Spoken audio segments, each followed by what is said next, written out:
आज जो मैं आपको सुना रहा हूं कहानी, शायद सुनने के बाद आपकी आंखों में आ जाएगा पानी। ये कहानी लगन, समर्पण, निष्ठा और साथ की है।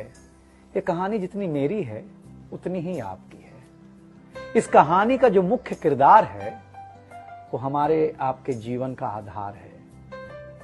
वो आपके लिए ज्यादा, अपने लिए कम बनी है। हाँ जी, बिल्कुल सही समझ रहे हैं आप। वो हमारे आपकी पत्नी है। वो हमारी आपकी पत्नी है।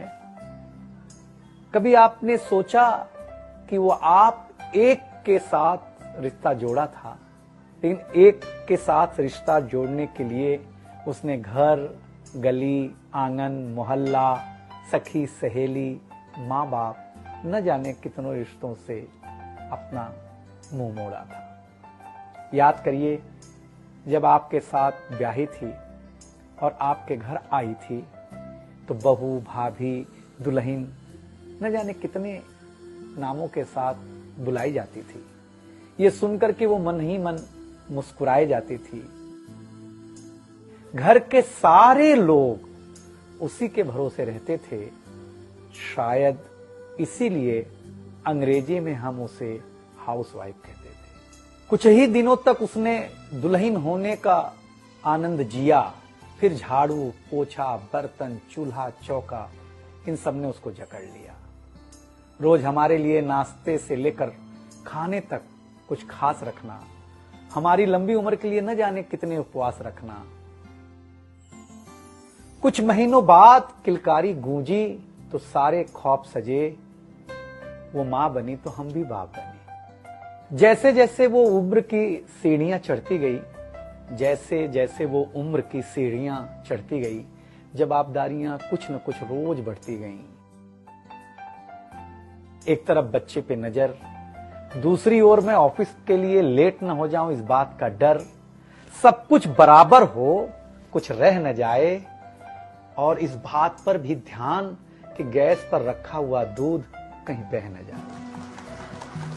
घर वालों की फरमाइशों का चूल्हा जो एक बार चलता, घर वालों की फरमाइशों का चूल्हा जो एक बार जलता, तो कब सुबह, कब शाम, कब रात हो गई उसे पता ही नहीं चलता।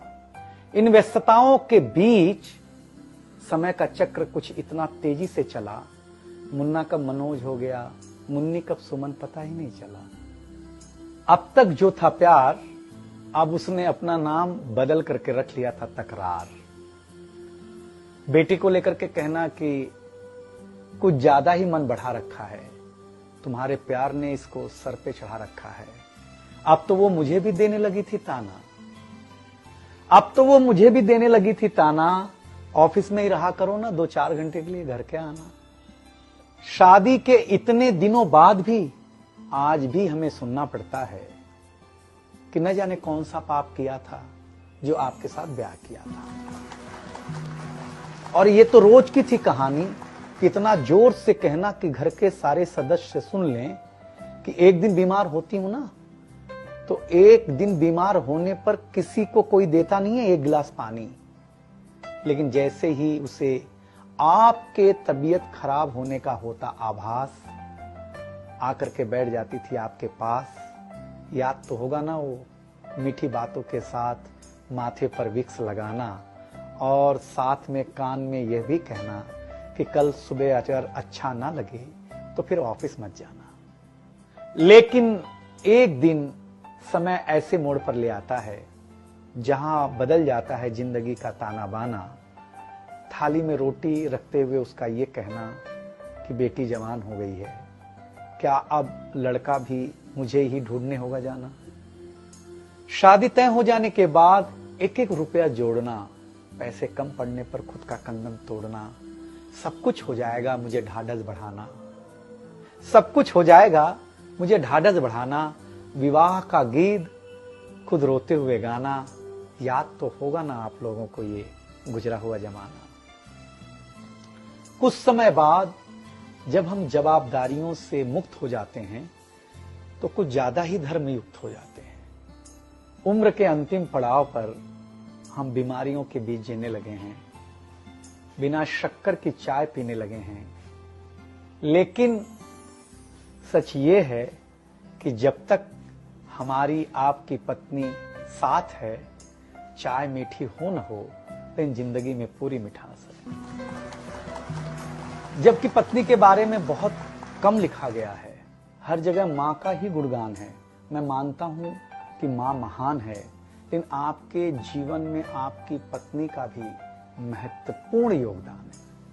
तो आपसे निवेदन इतना सा है कि आप अगर घर पर हों या घर पर जाएं तो अपनी पत्नी का हाथ हाथ में रख करके संतोषानंद जी का लिखा हुआ एक गीत गाएं कि तू धार है नदिया की, मैं तेरा किनारा हूं, तू मेरा सहारा है, मैं तेरा सहारा हूं, आंखों में समंदर है, आशाओं का पानी है, जिंदगी कुछ भी नहीं, तेरी मेरी कहानी।